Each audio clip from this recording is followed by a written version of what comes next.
ভিক্ষা চাই এই সংসদের কাছে, এই রাস্তাটা 10 লক্ষ মানুষের প্রাণ বাঁচাবে। মাননীয় স্পিকার, আমি আপনাদের কাছে ভিক্ষা চাই, কবের মধ্যে এই মৃত্যুর মিছিল থামবে এবং এই মহাসড়ককে, এটা লাইন অফ ক্রেডিটের আন্ডারে 6 লেনে হওয়ার কথা থাকলেও এটা মাত্র 18 ফিট হয়ে আছে। মাননীয় স্পিকার, এটা আমি এলাকায় মুখ দেখাইতে পারি না, এলাকার আমাকে এখন বেঁধে রাখবে। মাননীয় স্পিকার, আপনার মাধ্যমে মন্ত্রী মহোদয়কে যদি আপনি একটা রুলিং দিতেন এই বিষয়ে, যেন উনি যথাযথভাবে ব্যবস্থা নেয়।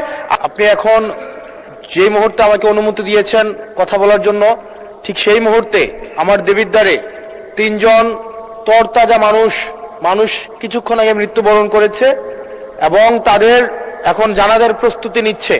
এবং এটি দেবিদ্বারের প্রতিনিয়ত ঘটনা। বাংলাদেশে কোনো সড়ক নেই, বিভাগীয় শহরের 2টা বিভাগীয় শহরকে যুক্ত করেছে, কিন্তু সেই রাস্তার প্রশস্ত হচ্ছে মাত্র 18 ফিট।